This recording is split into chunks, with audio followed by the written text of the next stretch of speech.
in Podcast Detroit, recording live. Prepare yourself for a hoppy drive. If you're chilling at home, pop that crowler and just kick back for the next 2 hours. It's the end of the week, so here's to the weekend. It's Better on Draft with Rob, Matt, Nick, and Ken.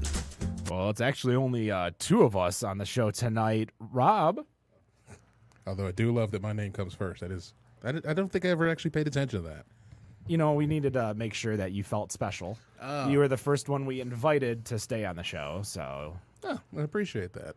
What is this? Was like I think it was the easiest. It was the most fluid, I think, because I Right. definitely was looking at all the names. Right. And of course, when we used to have, I actually talked to her earlier this week, but when Angela was on the show, and it ended with Angela. Yes. Yeah, it definitely ended it really well. But it is episode 197, Better on Draft podcast. We are here live in Royal Oak, Michigan. Great to be here. Great to be home. Got home this morning, afternoon from Seattle. Had a nice little trip to Seattle. That's a long flight. Went to Optimism Brewing, which I did post on our Instagram.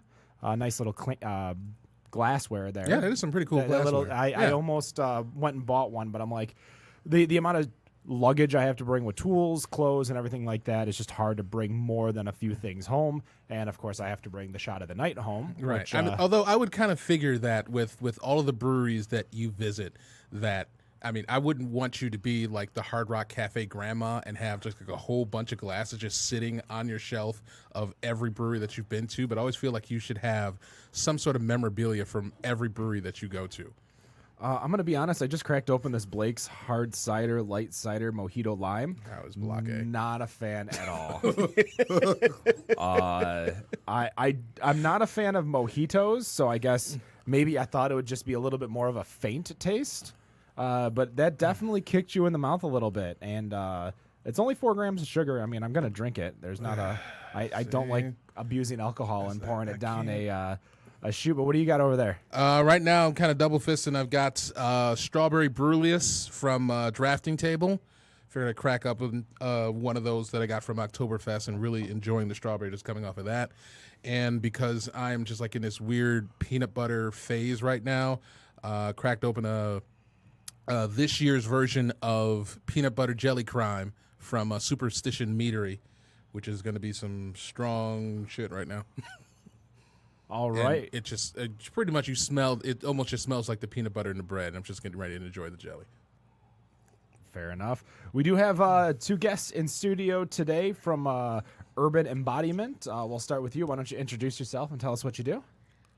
Hello, my name's Lekeitia Cokley, and I'm co-founder of Urban Embodiment. And next to you? And I am DeSean Whip Dog Whipple. I am also the co-founder of Urban Embodiment, but I want to ask y'all a question. Uh-oh. We starting off right now. So you got UE in the building, but only 2 people came to talk to us? You better bring the whole family to see us, man. What's that all about? Well, Matt's in Jacksonville right now. Yeah.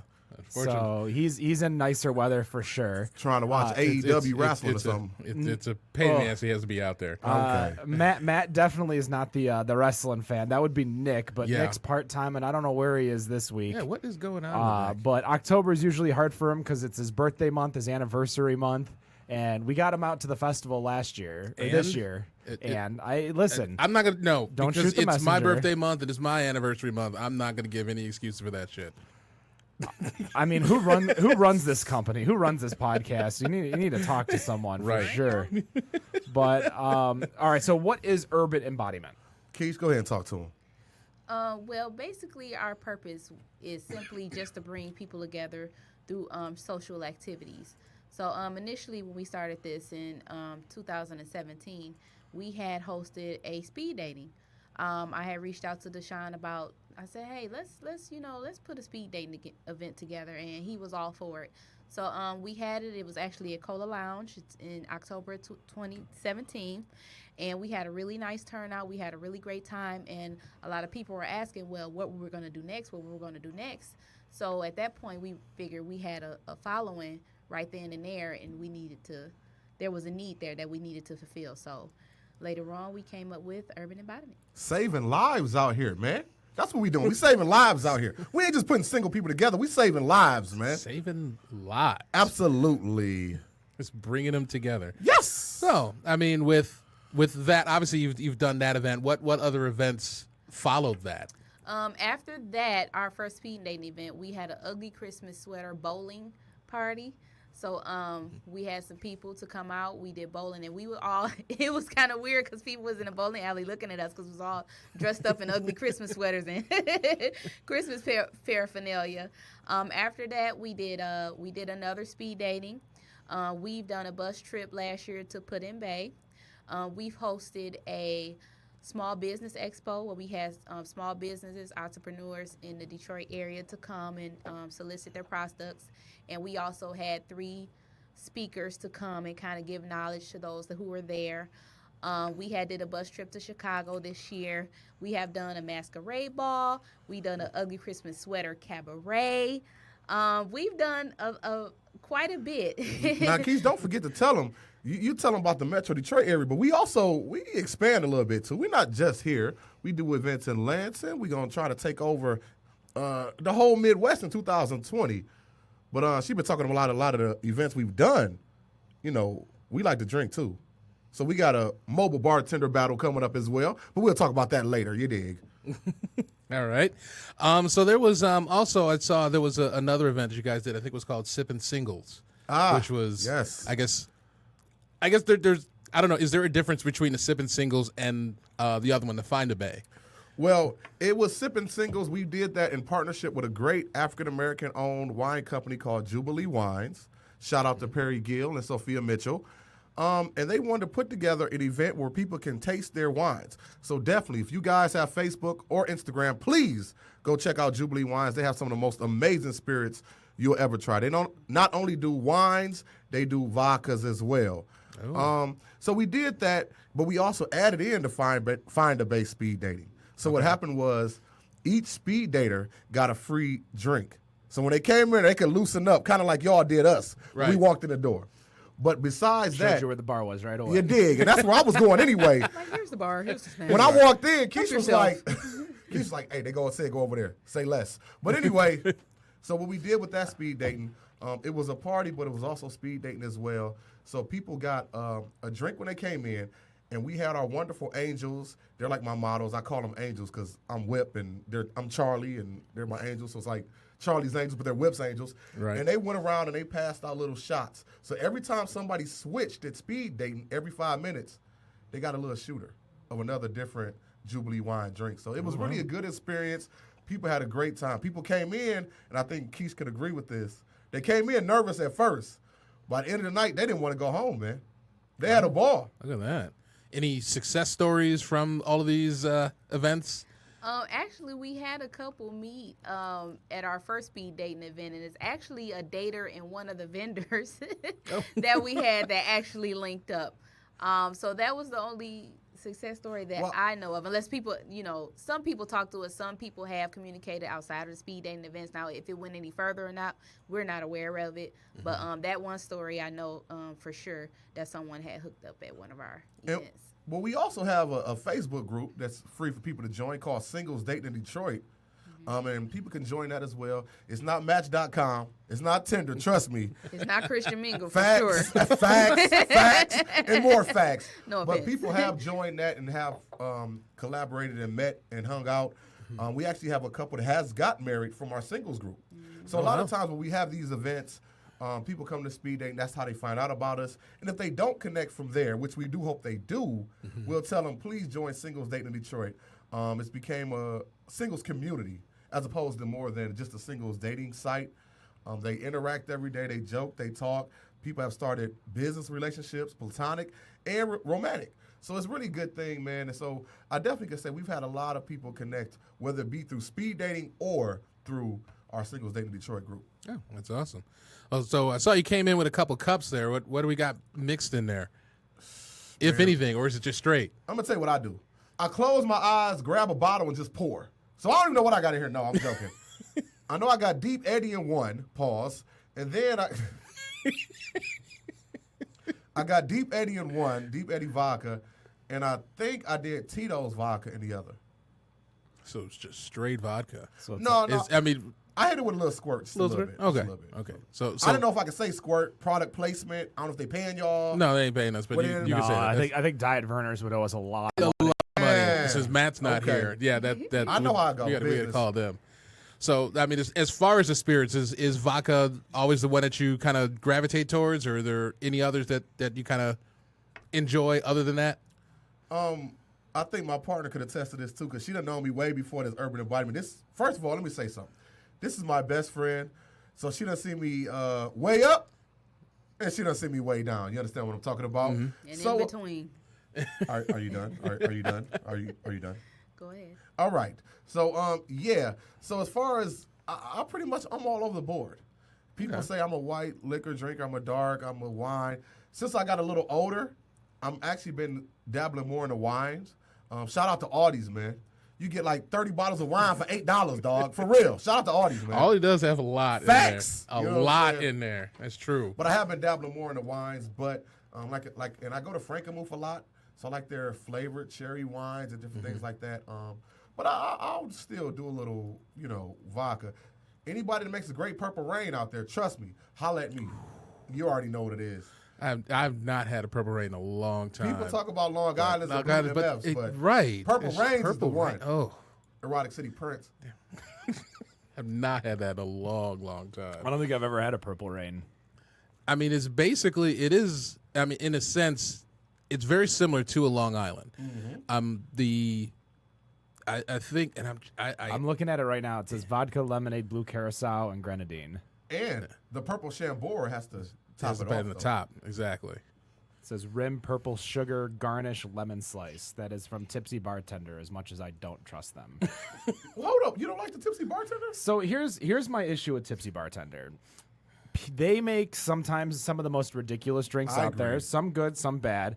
But then someone's watching it, goes to a bar, asks for that drink as if it is the most standard drink in the world, like an old fashioned or a Tom Collins even. And the person's like, I don't even know what you're talking about. It's the Russian the Russian 5 will be the name of the drink, and they're like, what is in this drink? Oh, you don't know what the Russian 5 is? So that's my beef with Tipsy Bartender is being in the restaurant industry. Now, if you came to me with the instructions on how to make the drink as a bartender, I'm going to try to make the drink for you. But if you come to me and ask for this drink and I'm like, what? Now, as a bartender, you should have a wealth of knowledge of a lot of drinks, but there's only so many drinks you can fit in your head. Right. Yeah. I mean, I always bring up, like, every time I go to a wedding or any type of outing that has an open bar, I never give them the name. I always just tell them what's in it. 2 parts Scotch, 2 parts Amaretto, and just make the damn thing. Now, Because if I say Godfather, they're like, what's a Godfather? I mean, might as well just explain the damn thing. I want to piggyback off what you said about Tipsy Bartender. Now, I like some of his drinks. I think they're exotic. But my problem is, man, if you end up buying all that stuff he got, you done spend about $500 on one drink, man. Have you ever? Man, that's my problem with him, dog. That's a lot. One thing that I don't like, and maybe a little bit of a discussion here, because a lot of us are liquor drinkers. I've become a little bit more of a liquor drinker. I did go to an event. I actually went to a wrestling event over at DCD, over at the distillery. It was like old-timey wrestling. Yes, so it was I'm this familiar. very, it's a huge show that they put on. It's definitely fun for the family, great, and there's like a live band that does the entrance music too. Oh, that's and it's all awesome. like ragtime music, really, really fun. But they had pre-made cocktails. And I just don't think you can get away with pre-made cocktails at any type of event. Now, when you have like Long Islands or something like that, and you're selling them for $2 a piece, I'm there to get drunk. I'm not there to drink a Long Island for the flavor. I don't know anyone who drinks the Long Island for the flavor. They're drinking it for the alcohol. You're lying to yourself if you're saying you're drinking it for the flavor. So what is your what do you have? Why don't you like pre-made drinks? Because they're too weak, or because they don't mix well, I don't think. Especially if you're coming at me with like a pre-made Moscow Mule that's got multiple, and like there's no way to make a gallon-sized pre-made drink that's consistent all the way around. I agree. There's cocktails like alcohol cocktails. Like if you give me like a twisted tea or what's not an Arnold Palmer? What's the alcoholic one? I was about to say Jack Nicholson, but that's not it. It's the drunk guy, the big guy who plays. Oh, the John Daly. The John Daly, yeah. Yes. The alcohol spiked Arnold Palmer. Like those are okay, like flavored drinks, but when it's something that's pre-made that big, it just doesn't taste good at all. Like for me at least. And I felt bad, but I called like DCD out. I'm like, you guys can't do that. That just tasted. I drank it because I bought it. I'm not gonna return alcohol. Right. Being a distillery. Yeah, you would think. you would think it'd be a little bit more top notch, and I understand they're trying to turn because that line was long, Right. And they're trying to turn customers, and it's a lot easier to pre-make drinks. But in the same sense, if I'm waiting in that long of a line, I want a nicely made drink, or at least limit your menu to just 1-in-1s or neats. I should have just stuck with neat. Yeah. I like my whiskey neat now. Oh, good for you. About damn time. Now, guys, I know y'all have a list of questions y'all want to bring up and stuff, but I want to ask y'all a question if you don't mind. You can ask us any question you want. We're here for Since we're 2 here, hours. And we're talking about drinks and liquor. And I think everybody here, I know my partner has. Have we all went to college here? Yeah. Do you remember what was your very first drink that you ever had? Do you remember, Keish? Yes. What was your very first drink? Talk to him. It was Blue Maui. Where at? What did it do to you? Everything. I can't remember, but I remember Of course my you can't remember. my roommate's boyfriend had introduced me to it, and it was my very first drink. It was blue, and he put the cherry in the bottom for garnish, and that's all I remember. You? I'm looking it up right now because I had never heard of it, but it's some form of schnapps. Yes, Yeah. Blue Maui. I don't know if they have it I anymore. I think Curaçao's in that too. Well, no, this looks like it's just a drink, like It's an in a actual bottle, like peppermint schnapps or watermelon schnapps or whatever. I also just learned that it's a strain of weed. Oh, well, that makes sense. You learn something new every day. Yeah, that you do. As far as myself, I'm probably going to be the most boring one in the group because in college I didn't drink. That was what, the 60s? Oh, man. That's what I'm talking about. Let's get this going. I honestly, I did not have my first alcoholic. Well, let me take that back because there used to be those years where Mom used to give us fuzzy navels on New Year's, but outside of that, the first drink that I had willingly went after I turned 21, and it was a Molson Ice, and it was the most regretful thing I think I've ever had in my entire life. Yeah, if you never had beer before, it'd definitely be, yeah. That stuff was absolutely horrible. So for me, so my mother is actually a huge fan of the show, so she learned this from me on the show. She did. So speaking of New Year's, my family used to go to the Bavarian Inn Lodge for New Year's every year. Because the kids can run out at all the pools, the arcades, and the adults can go drink and have fun. And, you didn't have to worry about your kid running out of the whole place because why are you going to leave an arcade? Now, for me, when my parents would go downstairs to the bar to drink, we would go up to their room and we would make ourselves 7 and 7s. How old were you at this time? 12. Lord, have mercy. Forgive them, Father, for they know not what they do. What's wrong with a 7 and 7? I still You drink were that 12. today. I might have been 13. Lord. No, I was probably. I mean, when did South Park come out? Because that's definitely when we were doing it. Jeez. 96. Something no, like that. I might have. I might have been Man. younger then. If it was, because I was born in 86. So if it was 97, I was 11 or 12 probably for drinking 7 and 7s. My dad used to buy me Mike's Hard Lemonade. Okay. As a kid. Because it was so sugary that I could drink it and be cool because I'm a youngin' drinking alcohol, but never really had too many issues. But yeah, 7 and 7 was always my go-to. Okay. My parents had a liquor cabinet they never touched, which sucked. So I would have to pour out some whiskey, pour a little bit of water inside, swish it around to make it whole. Wow. Yeah, for me, it definitely was a 7 and 7. In the chat, we actually have some people chatting right now. Eric Rippey says his first was an Alabama Slammer. Nice. Elise Johnson says Pop Off and Arizona Tea. What about you, though? Okay. And first of all, I think my mama's watching this because I just shared it to our Urban Embodiment Facebook page, and she's a minister. So, Lord, Mama, forgive me. Statute of limitations. I don't drink, Mom. Exactly. It's 100 years ago. My first drink, it's funny I said she's a minister. I grew up in the church. So at first, I'm like, I'm never going to drink. Not at all. Then I go to Michigan State University. Ooh. Go green. Yeah, and I'm going way back in '98. So yeah, we used to party. But so what I did was I started off soft with the Seagram's cooler deals because I was still scary. You know what I mean? I was still scary. Hey, nothing wrong with a little wine cooler. I was a little scary, so I just started off with a Seagram's cooler. From there, because they used to give it to us in Michigan State, I'm going to get y'all in trouble. They didn't even check our ID for that. So I'm only 18, and I was able to grab those at the Quality Dairy. Yep, I'm telling on y'all right now. All the Quality Dairy. Without any problems, you understand? But from there, I start going into the Mike's Hard Lemonade, to the Cranberry and Vodka. Then it became Open World, and that was whatever. I cannot tell you. So my friends were very, very like, let's get drunk in the, because a lot of my friends went to Michigan State. Like, let's get drunk in the dorms. Let's not go out or do anything. Because I mean, it's hard as a 19, 20-year-old to go out because there's nothing for you to do. You can't go into a bar. You can't do anything. So you're just gonna walk around drunk, probably get an MIP and get screwed. Yep. For me, though, on the other hand, what I would do is that because I knew where all the fraternity houses were, and I realized at a very young college age that if you walk into a house party and say you know Jeff, every party lets you in. So I would turn on to MAC, walk down, look for a house. So you would see people hanging out, open door, and I just walk in and start drinking.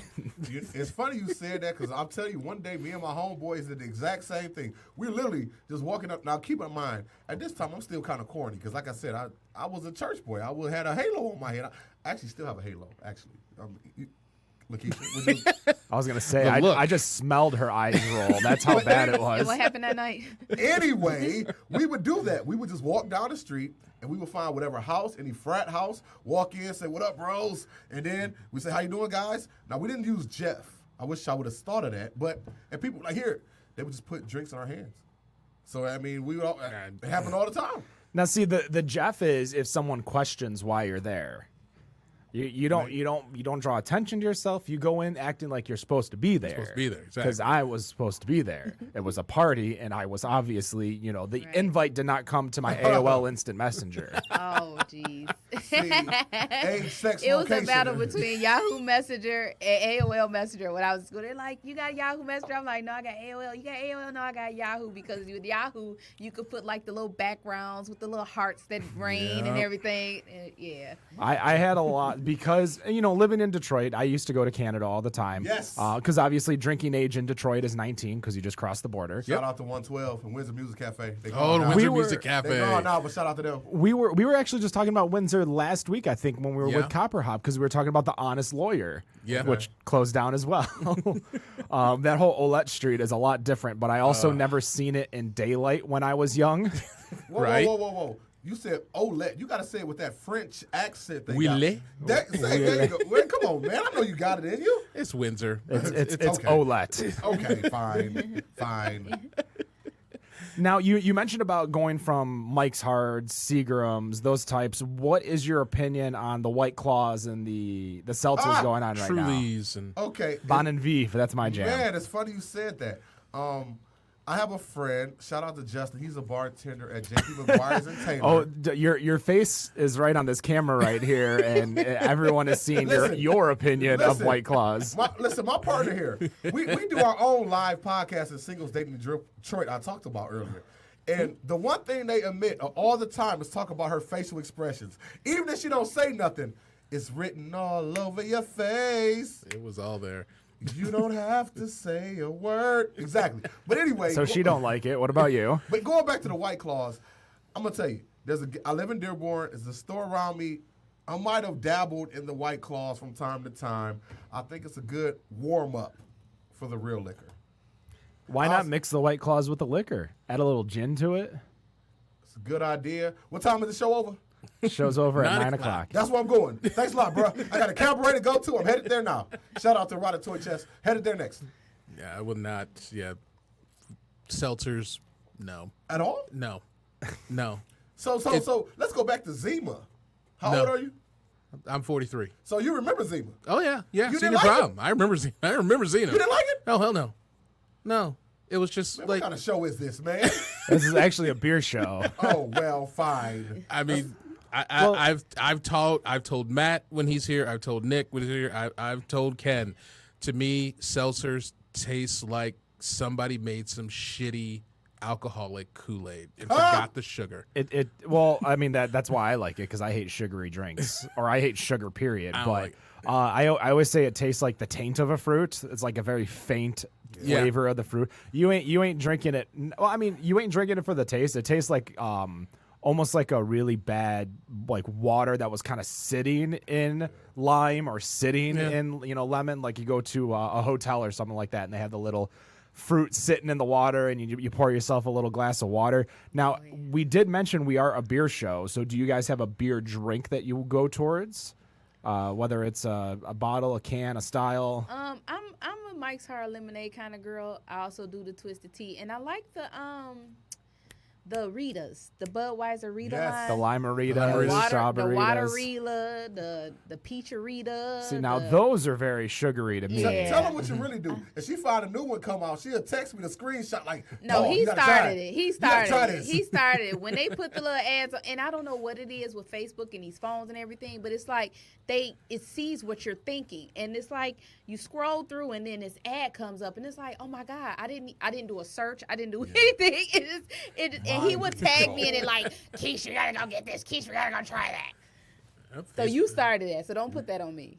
We ain't gonna break up the team right in front of these people, man. You don't have any beer or anything like that? Even like a Budweiser if you're sitting at someone's house? I don't like beer. I don't like beer at all. But I would do like a Mike's Hard Lemonade or a Seagram's or something flavored, or even a Smirnoff flavored kind of drink. I'm not a beer person. Well, I do like beer to a degree.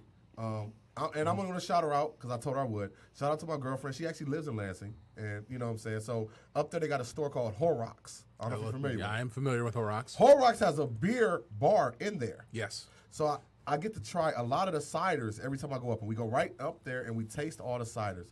So I'm more of a cider guy. Last year for my birthday, she got us tickets to in Lansing. They had at the Lug Nuts Arena a beer festival. So any type that's of Paul Starr's jam over there. so okay. you hip. We know who he is. So any type of ciders, I'm all about. But if it's not a cider, and shout out to Founders, man. I used to date this chick, man, and she put me up on Rubaeus at Founders, and that Rubaeus is good. It is amazing. Now, see, you might like Rubaeus because that's a very, very fruity It's beer. a fruity That grapefruit, is. and they actually got a Founders here, don't they? That in Detroit, over in I don't think it's Midtown. It's technically It's fucking Cass Corridor. Cass Corridor, Get it right. Yeah. I just said it's not Midtown. I know. I knew I was correct. It's not called the Midtown. Calm down. But other than that, It's like now pineapple. I'm gonna tell you, I know, and I was gonna ask you guys, but she already brought it up. Beer guys don't like Bud Light and stuff. They want real beer. That's not true. Not true at all. Not true at all. Because all the beer guys, they like, No. I like IPAs, I like ales. I'll do like a Bud Light Lime, Bud Light Orange. But I would probably say that all of us here on the show, we may have, the strawberry Brewlius or, this peanut butter beer, but you put a PBR in front of us, we'll drink that. The big thing about those mainstream beers, main company beers that a lot of people have issues with is the company itself and not the actual beer. Now, the beer is not very... It's not beer that you could drink. Like if you give me the option to taste, for instance, something very bad versus something very good, both are going to give me. Let's do 5 o'clock vodka. Yeah. If you're going to give me 5 o'clock vodka, or you're going to give me this nice vodka from say 2 James Distillery or something like that. They make one. Two James makes two. make one. Yeah. I'm going to go with the 2 James one. But if you pour me a shot at like 5 o'clock and you're like, hey, let's party, I'm going to be like, all right, let's party. So it's a lot more about the business that people don't like. So they actually have in their portfolio plenty of craft breweries. Elysian, Wicked Weed, Blue Moon, Killian's. Like they have craft beer and craft breweries under their belt that are owned by Anheuser-Busch or Miller Coors.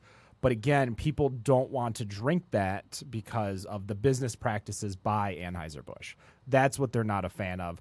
More so than, again, the flavor, because they want bitter as opposed to corn, rice, lager-style beer. Okay. Yep. So what are you guys' favorite beers?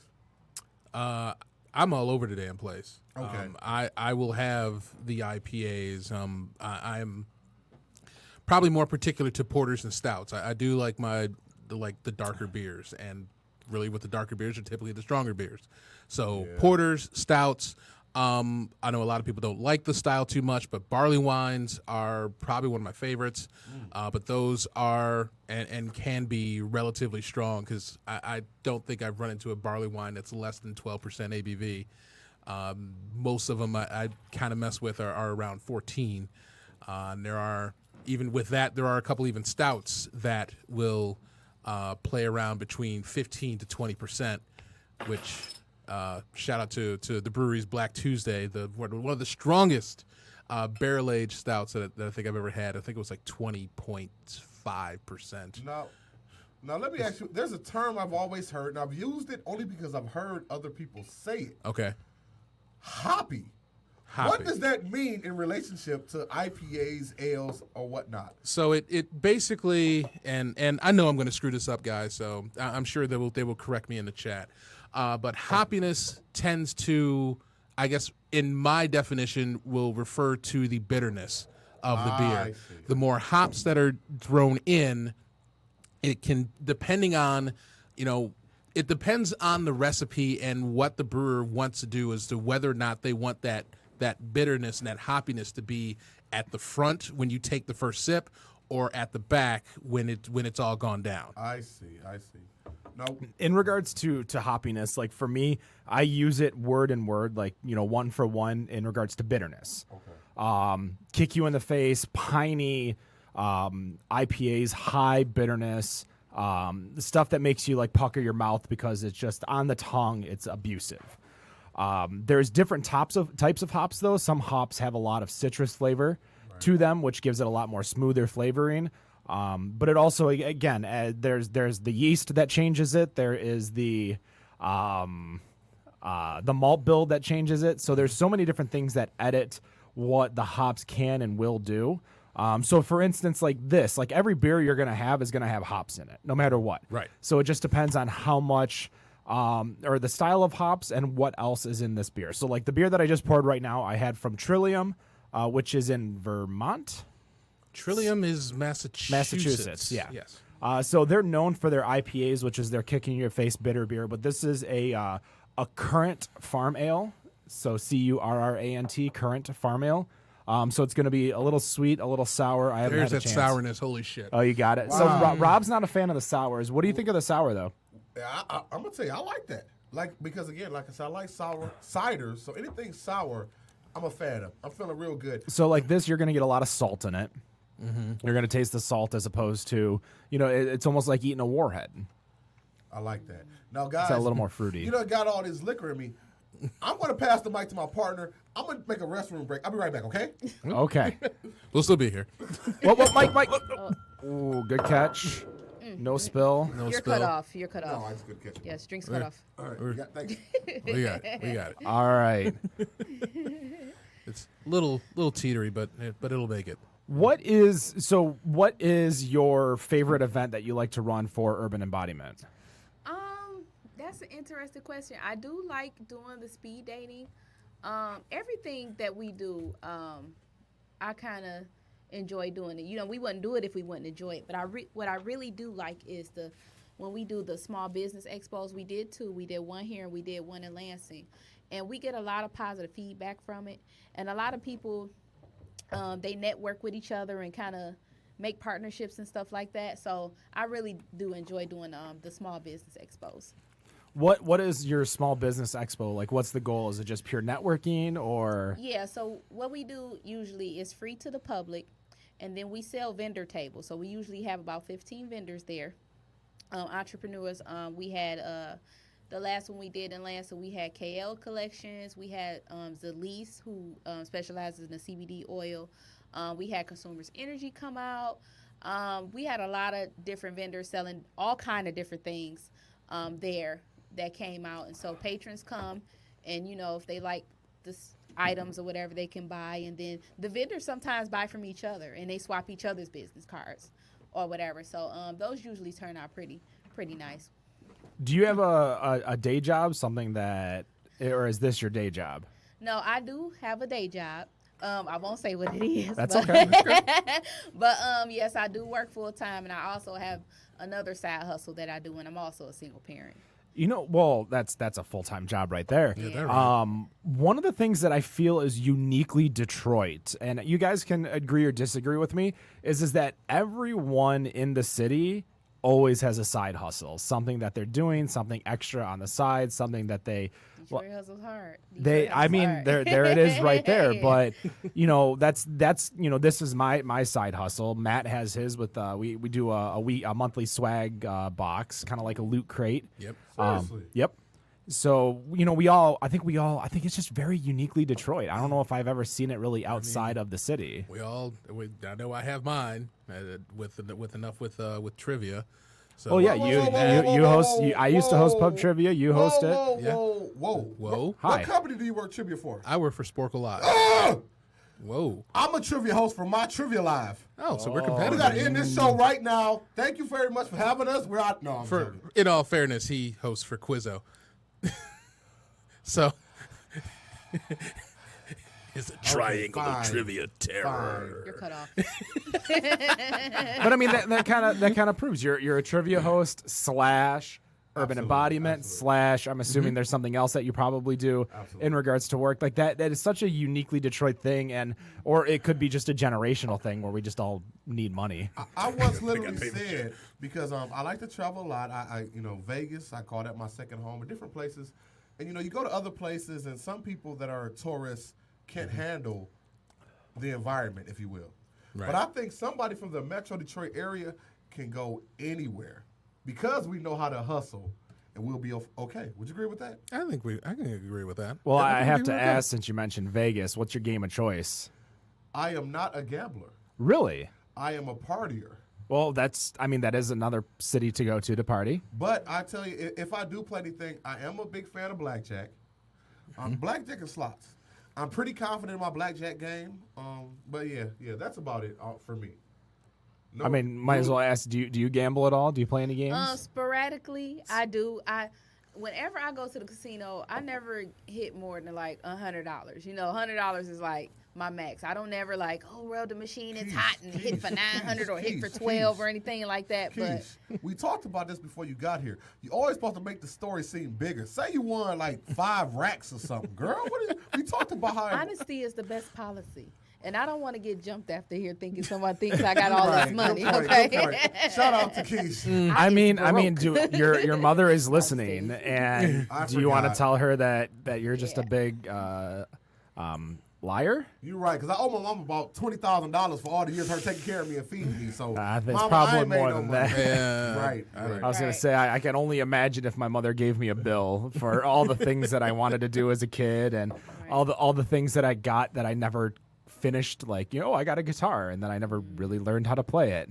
Right. I tried, but I just could not. I couldn't get to it. I knew how to play "Smoke on the Water," little Deep Purple, Brain yep. Stew. Did you ever That was a perform? great day. No. I also learned the 16 notes to Eminem's 8 Mile, or Lose Yourself. Sorry, proper proper terminology. Lekeitia, do you remember? Because I don't know if you guys got a second. We could tell our backstory how we even met. Yeah, go for it. We used to work together at we can't say we worked at, but we used to work together. And I took her to get her ID, and I don't know.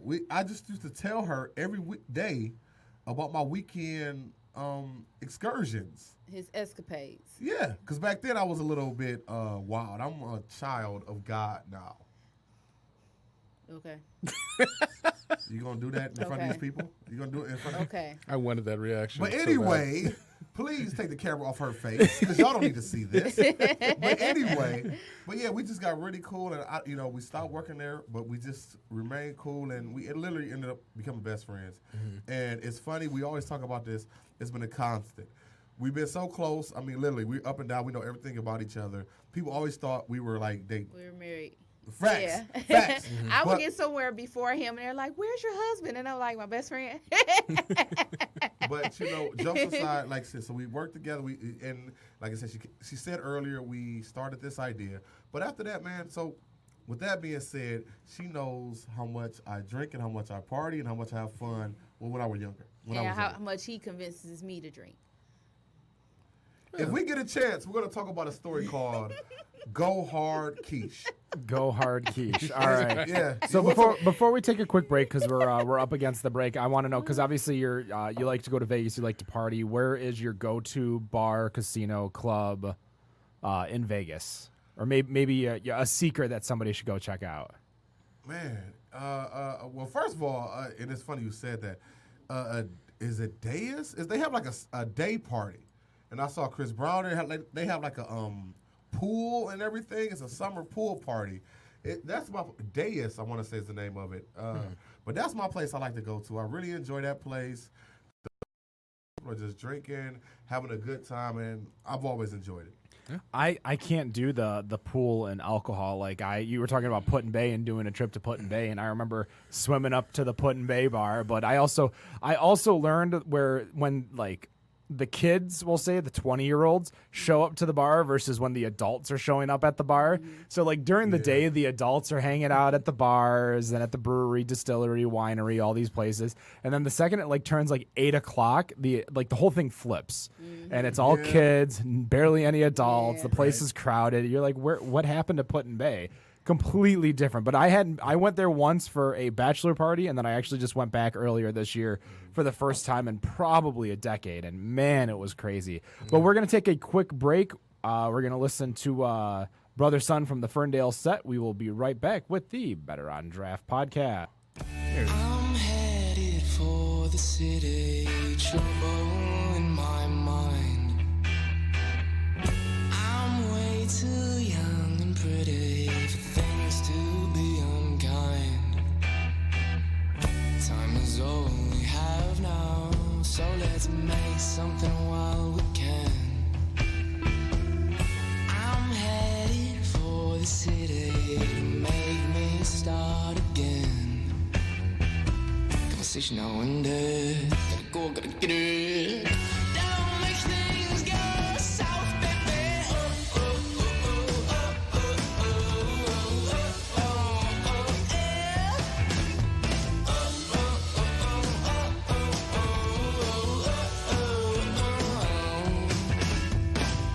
I'm headed for the city to see what I can unwind. Always gotta start it to to make it in this life. Time is all we have now, so let's make something while we can. I'm headed for the city to make me start again. Conversation now and then, gotta go, gotta get it. Don't make things go south, baby. Oh, oh, oh, oh, oh, oh, oh, oh, oh, oh, yeah. Oh, oh, oh, oh, oh,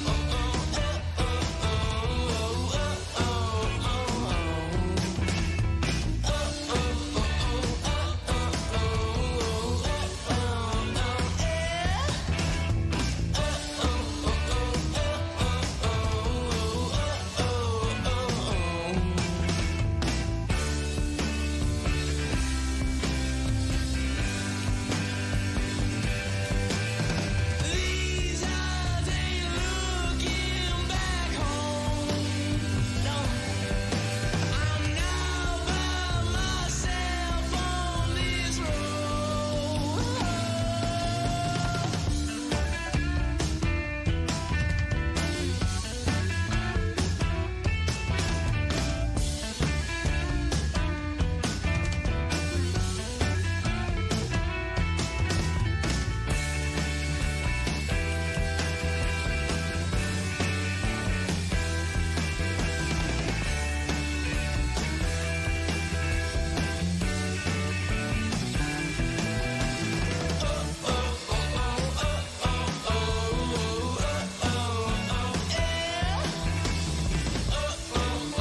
Better on Draft podcast. Still in studio with us, Urban Embodiment. Thank you so much for being with us. Thanks for having us. Yes. You know what? We were too busy talking the entire break, and I forgot to pour myself a drink. Which one do you want? You can just literally hand me any bottle over there, and I'm just going to pour myself a There you little go. bit. Peanut butter jelly crime. I'm probably going to hate this beer. Peanut butter with There you go. I don't even know what that Thank means. you very much. That's- What was Superstition from meter? a Yes. Family Right. Guy. I mean, I know what that means, but I don't know what that means. Well, I mean, give it a try. And actually, that kind of goes to a question because you talk about ciders and having ciders. Have you ever had, are there any meads that you've ever had?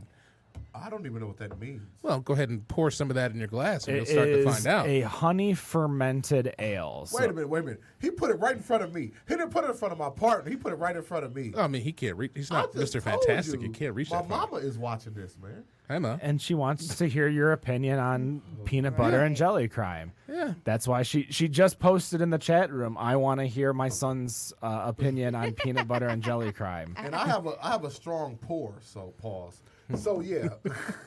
Well, while you're tasting that, we're actually going to give away 2 tickets to the Michigan Brewers Guild Fall Beer Festival next weekend. These are VIP tickets, meaning you get to come in with the enthusiasts. Wow. So an hour early before everyone else. Except us.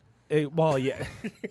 Before everyone else, so you get in the enthusiast line. You get to start a 1 hour head start at a drinking festival. Yep. And your winner is going to be Laura Carr out of Holt, Michigan. We will reach out to you to find out which day you want to go, whether it's Friday or Saturday. But you have won the 2 tickets. Congratulations. Thank you. You actually won by subscribing to us on Spotify. So Yay, Laura. congratulations. We're actually going to be giving away a $20 gift card later this segment to a brewery of somebody's choice. So if you're in the chat room, make yourself known so that you know you can potentially win. What did you think of the mead? I'm gonna tell you, I like that, man. I would have never thought about a peanut butter jelly beer. Well, Is it a beer? What is it? No, it is a mead. So it's a little different because it's fermented honey. Wow. Whereas the beer. I didn't plan on being educated here. Wait a minute. He's shaking his head. He's No, shaking his you're head. wrong. Talk to me. No, he's right. Yeah. That's wrong. That drink. You don't like? No, That's what no. You know what? Here, if you want, that's you can, where- you can Alright. top yours. That's off where I with was losing mine. him. I'm gonna Okay. tell you. I'm just trying to make sure where I was losing him at. I don't know if anybody follows me on Facebook. You can. DeSean Whipple add me. Whenever I drink, there's a very specific thing I do, and I think I know what the problem was. I put my pinky up. Hashtag pinkies up. So every time I have a drink, and see, he didn't put his pinky up. That's why he doesn't like it. Oh, well, no, he just doesn't like it because he doesn't like the flavor of It's it. sweet. It is very sweet. And And sugar. Yeah. And I don't get any honey. I just get pure jam. there's a lot that- there's a lot of that- jam that does come off of that. And you that is realize- just And it's not, very not my jam. for me. For me, it is definitely you get the jam up front. It's like that is right at the front end, and then at the back, it's kind of more of like this combination of like the peanut butter and oddly the bread. There's a little bit of like a bread kind of taste to it, but it doesn't interfere with with the overall like. You're soaking a piece of bread with this. I get a little bit of like a nut butter, but I don't get any bread, any biscuit. I just get pure jam. And Where did y'all buy this at? Where did y'all get this from? That is shout out to 8 Degrees Plato's where I bought that one. Okay. That is located in Detroit on Cass. yeah, Superstition Meadery is out of Arizona. Zona, yes. So Arizona Meadery. I'm sure they have more meads that are my style, but that is just not my. Yeah. And I mean, my thing is, not for me. I like Superstition just because I feel like I get more mead per dollar as opposed to getting anything from Schramm's. Now, don't get me wrong, Schramm's by far is probably one of the best mead makers in the country. Bee Nectar is up there too, which I love Bee Nectar because I mean their price point is awesome for the meads that they make. But if I'm going to go to a store and I'm going to pick something up, I'm usually kind of going towards Superstition or Bee Nectar. I'll have Schramm's if somebody's like cracking open a bottle because for me it's like obviously the ingredients that they use are super high quality and I understand. And when you're fermenting and making an alcoholic beverage with honey is expensive as hell. And it makes sense that mead costs a lot more. But I'm a cheap ass, and I want myself to be good and cheap at the same time. Nice. You can't do that. I know, I You can't. got to spend the money. You gotta spend the money. Go to Aldi's. Aldi doesn't have mead. Aldi just has beer and All wine. right, fine. I don't think I've ever had any Aldi beer or Aldi wine. It closes at 10. It's We leave here at 9. Let's go. it's serviceable. There's no Aldi by me. Can you tell people where you live? No, there is I no live Aldi. in Lafayette Park. There is no Aldi near you. Lekeitia, what city is that? That's Detroit. That's in Detroit. That's Well, that's oh, just you're right. So it definitely ain't One on Aldi's the in east Detroit. side, then it's one on 8 Mile in Wyoming by Yeah. Kroger, right Yep. down the street from Kroger. that. I think that would be your closest one. If you guys ever have us Gotcha. again, I'm going to bring you some Aldi. I'm just going to pick random Aldi's drinks and bring them, okay? Okay. That now you see, I put it out there, so they got us bring us back, right? We need to do an Aldi I taste test. do the Aldi energy drinks because Aldi always has a lot of keto friendly food items, so I always go to Aldi's when I'm Bingo shopping. square. Thank you. I always go there when I'm shopping in a different city and I don't know where I am. I'll either go to Aldi or Whole Foods just to fill up on. Because I can't, it's hard to eat in restaurants, so I'll always have pork rinds, dips, prosciutto and cheese, that kind of stuff. Easy food to eat while you are on the road. So what is? Can you guys explain to me what's a mobile bartender? It's a mobile bartenders are basically mobile. They're not like stationed at a certain bar. Most bartenders, they just bartend at the bar. But a mobile bartender is able to bartend anywhere, so you can hire them to do your private parties, birthday parties. I know some that do kid parties, of course, with spirit-free drinks or whatever. If you're hosting a cabaret or anything like that, that bartender will come and they will set up and basically, it is what it is, mobile bartenders. Okay. Now, what is the competition that's upcoming? Okay, so our mobile bartender battle will be November 22nd at 17500 Northland Court Park, and we're going to have several mobile bartenders from the area. Patrons, it is $15 to come in, and we're going to give them 5 free sample drinks. And then if they want to buy additional drinks from the different bartenders that's there, they're able to do that.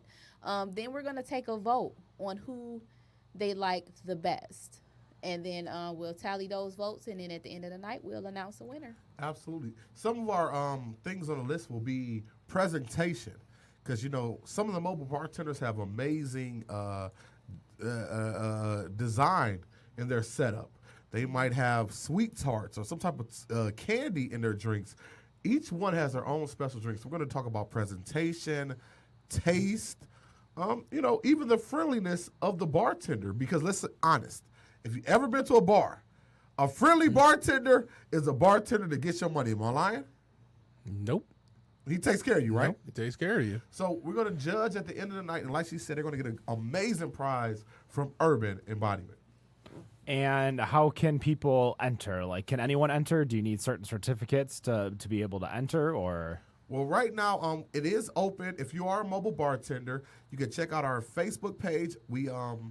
Or email us at urbanembodiment313@gmail.com.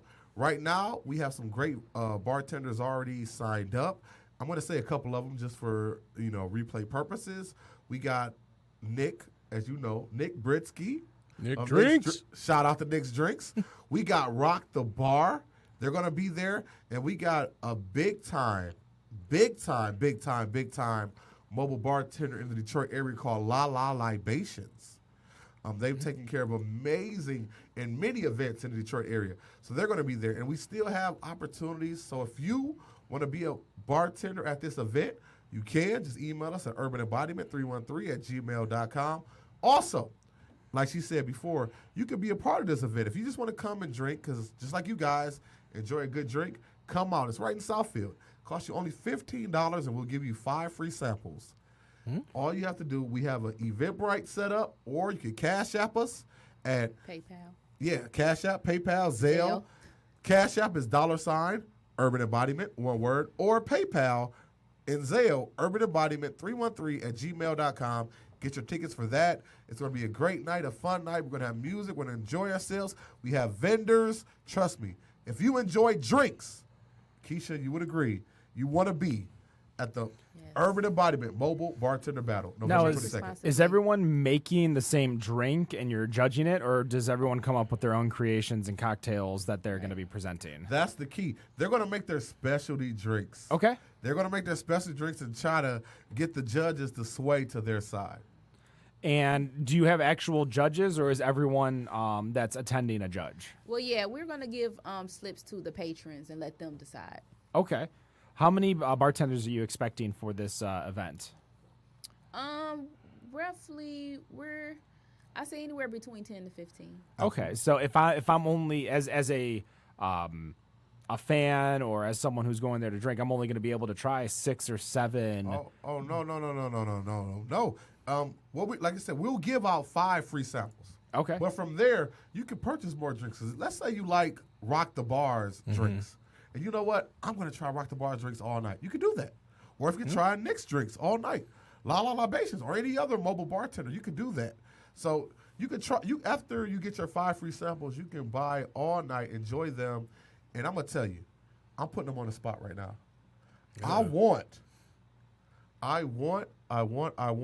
you guys to be there live. Oh. It's on a Friday. What do you guys do on a Friday? I'd have to look, but if it's in November, we're already booked. I know that. Even on Fridays? Every Friday. Okay.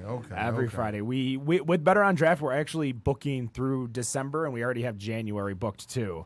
Because we're going to be participating in Dry January, which we are going to be sober, and we're going to be bringing in Casamara, which is a local soda company. We're going to be bringing in Reputation, which is a coffee and kombucha company. We're hopefully going to be at M Cantina, which is in Dearborn, that's right by you. Yes. Yep. Which they make a lot of mocktails over there, so alcohol-free cocktails. So the goal is to kind of promote the Dry January, give yourself a little body reset. Right. You know, take a month off of alcohol. You don't need it. I wasn't even familiar with that, but I'm gonna do that. I mean, it's the month you supposedly go to the gym anyway, so by February you just quit. What do you mean?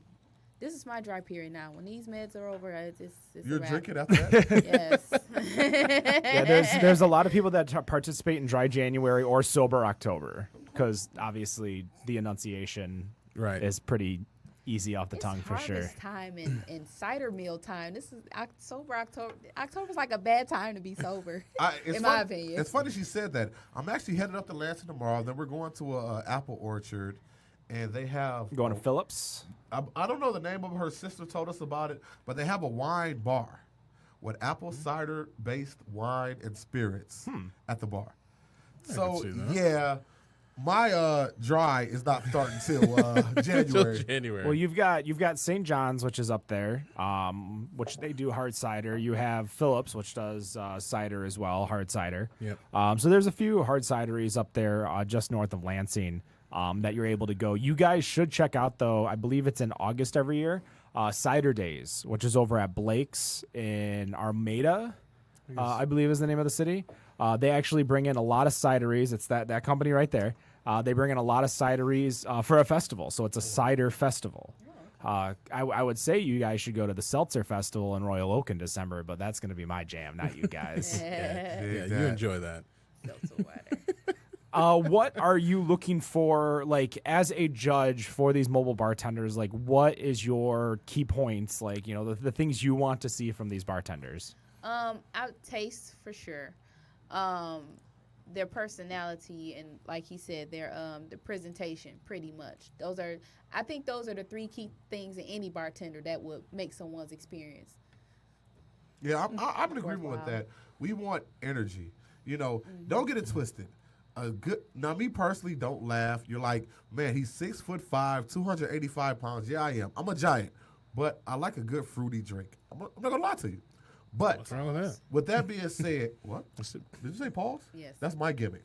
Okay. Don't steal my gimmick. Rewind. That's my gimmick. Okay, I'll do rewind. Okay, thank you. Okay. But rewind. anyway, but like she said, presentation is so important to me. Like, I need to like you. I need to feel comfortable with you. I've been to too many bars, and I guess you guys could agree with this, and over the years, and the bartender has a bad attitude. You know, you try to get them to come over, and I understand they're busy, but they don't even want to look at you, acknowledge you. I don't like that. Me personally, I want to feel that I know you. Let's take it back to the show Cheers, where everybody knows your name. You understand what I'm talking about? Yep. For me, I always give a lot of bartenders and servers a pass. A lot of the times, like you can tell when someone is just a mean person versus when someone is having a bad day. And one thing that I always talk about being in the industry is that when someone, if you're having a bad day at work, like you're an office job or you're on a line or something like that, and you have a bad day, you can be in a bad mood, still get paid the same amount, and your job is perfectly fine. But as a server or in the service industry, and you're having just a rough day, maybe something happened in your relationship or you're struggling for money, you know, there's a million reasons why you could have a bad day. You have to try to put on a happy face because, you know, a lot of people put their tips into what and how you're acting. And that's just one thing for me. Like, no matter what, if a server, you can tell, again, if a bartender is a bad person or just a bad day. I agree to a degree. But just like I said, I did trivia. I was also a bouncer in my earlier years. And one thing my manager at Fifth Avenue told me when I first took the job, he said, first of all, no, it's not you. Whatever they trip out about, whatever, it's not you. But he also said, whatever happens in your personal life, don't let people know about that when you do what you do. As a trivia host, trust me, I had bad days. I've been married and divorced, and I still had to host. You know what I'm talking about? Man, that sounds really familiar. Yeah. So I get what you're saying, but the customer should not know that you're having a bad day. Nope. That's just my opinion. I definitely wear my emotions on my face, on my body. Like the way I act, you can tell when something's off. I can't hide it. It's impossible. Like anyone that knows me, just because I talk a lot, I speak a lot, I talk to people, I interact with people, they could tell when something's up. Even when you host trivia? Oh yeah. Wow. Oh Definitely. yeah. And when You too? Oh, I can easily attest to that. This past week, this week has been for me probably one of the toughest weeks to host because a year ago on Monday I lost my mom, and sorry to hear that. Monday on the anniversary I was hosting trivia, and I would say that was probably one of the toughest shows to host. But I still it's even with. You have, being in that state, and I guess maybe you can think of this the same way as a bartender, is that being a bartender and being behind that bar and serving people drinks and seeing people that are having a good time and enjoying themselves, that you kind of feed off of that. I agree. And I agree. it's the same thing with my teams, because I treat my teams, to me, are like family. I agree. And I agree. they know everything that I've gone through. I know everything they've gone through, and we have that connection back and forth. And I guess what you're saying about a bartender is that that's what you want, is that you want to be able to have that connection with the bartender, whether they're having a bad day or not. There has to be something there, like even just that little ounce of the heart of gold that's sitting behind the brick wall, that you're going to have those moments where you can be. I don't know, that you can just be, and you can get your drinks and have a good damn night. I think someone broke the seal. Yeah. I'm going to have to give him a catheter next time. That's all right. That's all right. All right. As we continue, like, what is your what's your go-to main cocktail? Like, is it old fashioned, Tom Collins? I would have to say Sex on the Beach. Sex on the Beach? That's an answer. Everybody knows what a Sex on the Beach is, and it's sweet, and it slowly gets me there. So that's my go-to, Sex on the Beach. What about you, Rob? See, I can't, and that's the thing, is that I can't get a Godfather everywhere I go, because I get tired of explaining it every damn time. Well, that means it's not a common drink. Yeah, it's not a common drink. Yeah. So for me, it kind of goes right back to my childhood days. I mean, I can't turn down a Fuzzy Navel. Those things are, when made right, those things are amazing. And I'll drink those all day. So I'm actually looking at the IBA official cocktails, and the Godfather is actually a contemporary classic. Like, it's something that you should know how to make. Like a Rob Roy? Actually, Rob Roy is not on this list. Ooh. Have you gentlemen ever bartended? No. Never. Neither one of you. No. I never worked in the restaurant industry. That is not my gig. So, I can't do that. I know your friends know you do the podcast. They know you enjoy a good drink. when they come to your home, the guys that make the drinks? Well, I always just have beer, so. Oh, that's it. Okay. Yeah. I mean, I've got a cold storage room that has all the beer, all the liquor. Y'all just pick what you want, but if you're going into my rare selection, you let me know what you got in your hand before you open that thing. I'm glad you touched on the rare selection. I actually talked to somebody the other day. I don't know if it was Keisha or somebody else. Like my girlfriend has a wine and spirits collection in her house, but she doesn't drink that much. She goes to whiskey tastings at Michigan State. They do them once a month, and I've been a couple times. With that being said, she was like, you could make a great wine or spirit bar at your home, but I drink too much. So somebody that has drinks, how do you not drink the stuff, man? Well, the one thing with me is that I'm the only drinker in the house. So there's none that's being shared unless there's actually parties going on. I see. And when we do have the parties, my thing about anything that is rare or something that I've only have one bottle of, I honestly don't care if you open it. I just want to know so that your ass will share it with me so that I can enjoy it too. Woo! Because, I mean, if it's something like this bottle we're going to open a little later, I mean, this comes from a brewery in Florida. They don't distribute here in Florida, and it's not easy to get these in here. So when I get a hold of these, it's like, you know what? Yeah, we can open it, but I don't want you to just open it and then you just drink the whole thing. It's like, oh man, that thing was good. I was like, well, bro, share. I'm glad you brought that up. Let me ask another question. At Kroger about a month ago, Isaiah Thomas was here. I forget, about an hour away or whatever. He didn't touch any girls, did he? What? You talking about the New York Knicks gimmick? Don't talk about that. Isaiah's my favorite player of all time. But anyway. I'm a Joe D guy. Oh, Lord. Number 11, Captain Zeke. But anyway, so Zeke has a new spirit called Sherlin. Oh, yes. I did hear about that. Well, anyway, he was there to promote his spirits. Okay. Now, his spirits, his Moscatos, his different drinks were $100 and up. I had a problem with it because there wasn't a wine tasting at all. They just wanted you to buy a $100, $150 bottle without even tasting it. My question to both of you guys is, if just because it's Isaiah Thomas or whoever you like, would you buy a bottle of wine or whatever spirit for $150? Because I know some spirits can go way up there without ever tasting it. No.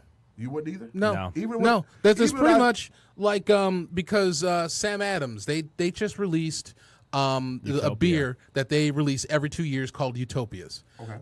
That beer, I don't know exactly how much is in the container. Is it like a 500 ml or a 750 ml? But anyway, it's not a standard. It's glassware. Not a standard, but it's basically they're this barrel aged beer that they sell for.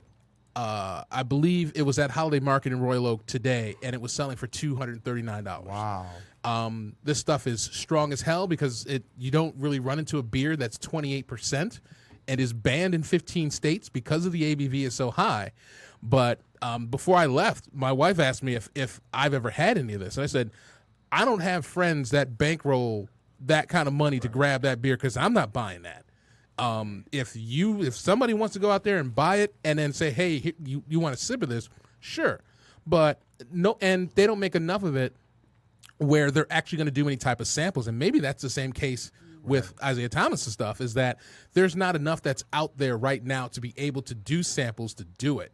And with the Sam Adams stuff, they never make enough to even do that. It's just basically you need to buy this beer off of, hey, it's Sam Adams, and hey, we make this crazy ass beer, and give us $240. Now, with that being said, like I said, I go to the whiskey tastings at Michigan State at Kellogg Center with my girlfriend from time to time, and they have some very expensive bottles of whiskey. What is the most expensive drink you've ever had? Probably Hibiki 17-year. Whew, that stuff is good. That stuff is very good. Ooh. And I only know one place that still has it, and that is Staying With Me. You ain't gonna tell us, man. Hell no. You got a whole podcast of people want to listen, man. Yeah, and there's only one bottle left at this one place, and it's a bar. It ain't a store, or I would have bought it if it was a store. You mean to tell me you wouldn't find it at Zatuna Liquor? I would not find it at Zatuna Liquor over in Rochester. I was going back at Brewing to get it. If you go to Zatuna Liquor, Rochester Hills, just south of M59 on Rochester Road, go check out Jack, say hi. And, they got a pretty good selection. Now, so for me, when you talk about Isaiah Thomas and that expensive wine, like if I can get someone that I trust to give me a good yes or thumbs up, thumbs down, then I'll go for it. Even if it's not my style or my brand or anything like that. A lot of it would be, for beer at least, I will trust the brewer more than I trust, a review. So if I've had your other beers, I know what kind of beer you're brewing, what kind of style, the way you brew your beer. That way I'll know if I'm going to like this beer or if I'm not, if I'm going to spend the money or if I'm not. And that's why a lot of people like going to breweries, because you can get flights, you can get tasters, you can get a little bit of everything. Same with a lot of distilleries. You can get flights or tasters. Right. If you go to a lot of different restaurants, like you can go to Secreto. Secreto's got flights of vodka, flights of whiskey, flights of places. I went to one. I was at a barrio in Seattle, and they have, I believe it was like 200 different mezcals there. What? Yeah. I didn't even know there was 200 different mezcals. Well, so there's a lot, like with tequila, there's like 4 different variations of every tequila.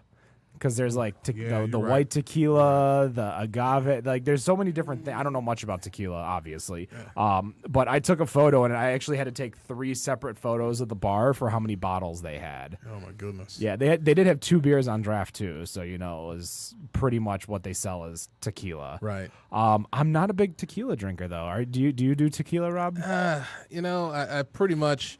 I think growing up, my version of tequila was regular flavored Listerine.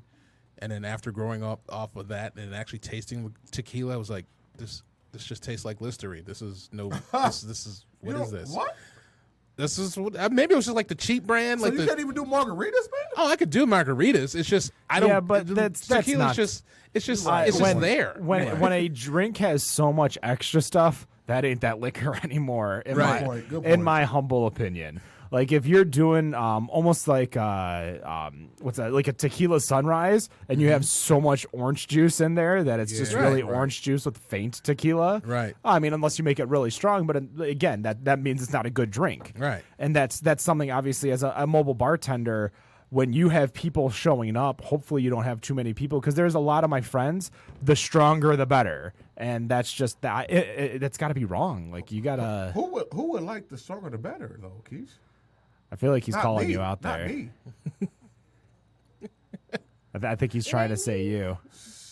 Oh, we're going to tell some stories before we get off the podcast. Trust. Go hard, Keith. Go hard. No, for me, like I can't. One thing too is that, like, I also have to tell my friends, pour the drinks harder. First of all, I know all the things that bartenders will do to make you think your drink is stronger, by lacing the lip of the glass with the liquor. So it makes it taste a little stronger. One of the big things I actually saw a bartender get in trouble is that they weren't charging for the drinks, but they cut someone off and continued to fake serve them. They were just drinking like rum and cokes, but they were so drunk they couldn't tell they were just drinking cokes. Wow. So the customer didn't get charged for them. Okay.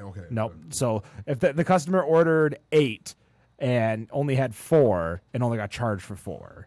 So the bartender was just giving him Coca-Cola, and he caused like this huge fit, and the person almost got fired. I'm like, when you have to deal with over-serving, and especially at events like the Brewers Guild festivals where people are coming in, when you go to a Brewers Guild festival, which is next week, we're going to be there pouring for ROAK and Ellison on the first night, and then for ROAK on Saturday. You can easily, without noticing, overserve yourself, because some of these beers, now mind you, this light cider right here is, I believe, 5% ABV. Some of the beers that you're going to be going and getting at these festivals are 15, 16, 17%. Yep. Wow. And are you serious? Yes. Yeah. And I mean, don't even just look at it like, oh, it's only 3 ounces. I mean, it's 3 ounces of one beer of basically 1,000 beers that are going to be there.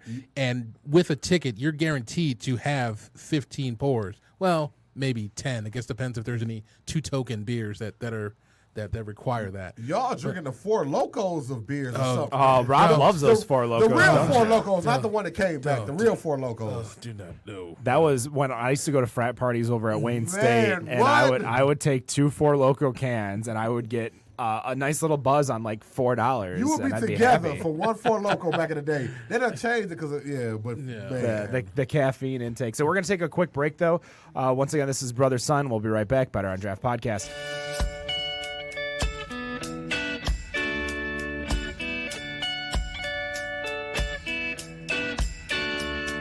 Mama, please don't make me go. Yeah, I don't wanna go so far from home. Yeah, it's got me riding that wave. I got my money where my mind is, and I like it that way. Ha!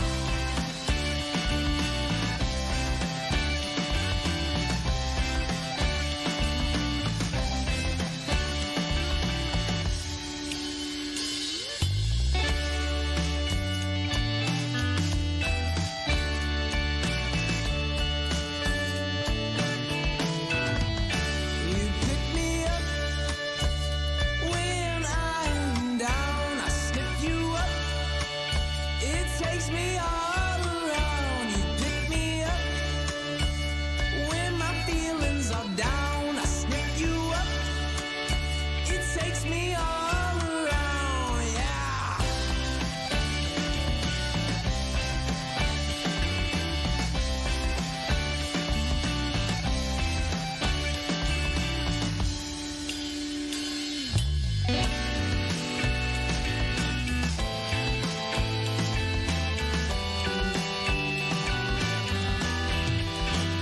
I know that you're feeling this way, but please believe me what I'm trying to say.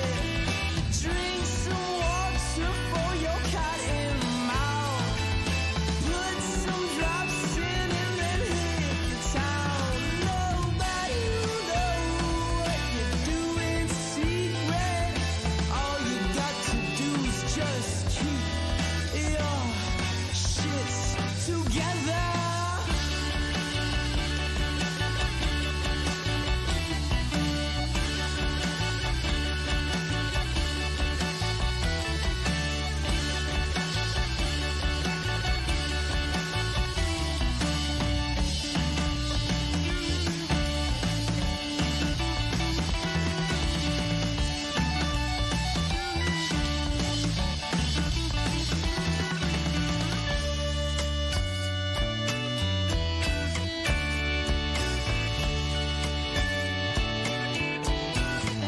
You pick me up when I'm down. I sniff you up. It takes me all around. Yeah, it's got me riding that wave. I got my money where my mind is, and I like it that way. Ha!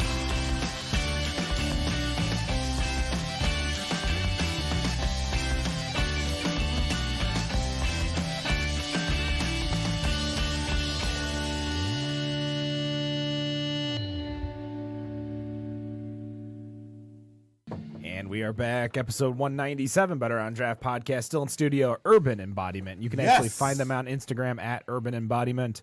It is on the video right under DeSean right now. If you want to just go like this.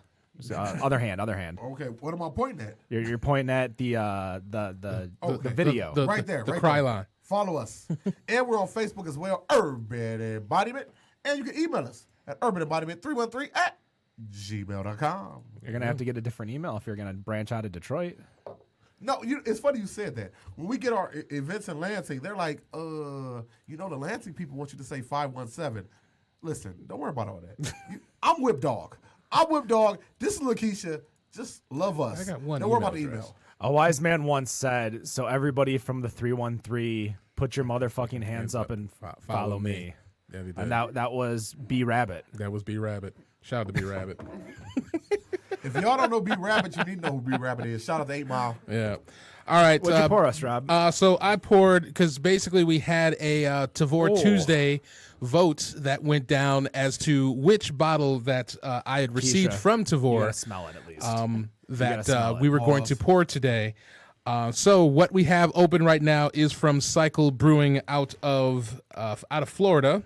St. Petersburg, to be precise, I from smell their booze and fruit. Brewgerism series. It is the Thursday edition, which is a maple barrel-aged imperial stout with blueberries. Yeah, I definitely got the maple in the nose. I got the blueberries in the nose, and I got the bourbon in the nose. Yes. I got a little bit of everything. This is definitely one of those bottles where you can get those from Tavour. That is spelled Tavour.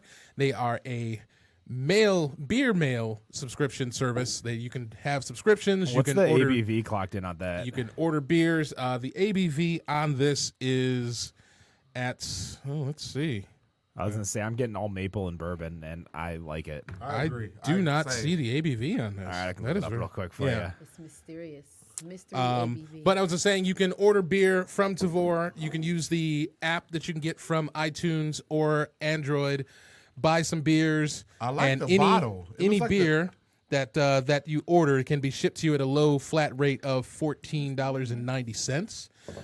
Promo code is still out there. Promo code Robert, ROBEAR, which will get you a $10 credit for the first $25 that you spend on Tavour. I like the bottle. It looks like the periodic table. Yep. Did y'all catch that? Yep. This clocks in at 11% too, by the way. Can we drink it yet? Or are we supposed You to can wait? drink it. drink it, yeah. Drink it. Let's talk about what we think about it. Enjoy it. Woo. Sip, sniff, swivel. Yeah, this is clocked in at 11%. So Pinky up. that's It has amazing legs. That is That is a spirit. very smooth. That is a spirit thing, Keisha. Legs. You yeah, smell it? I'm definitely digging this. So this is out of Florida.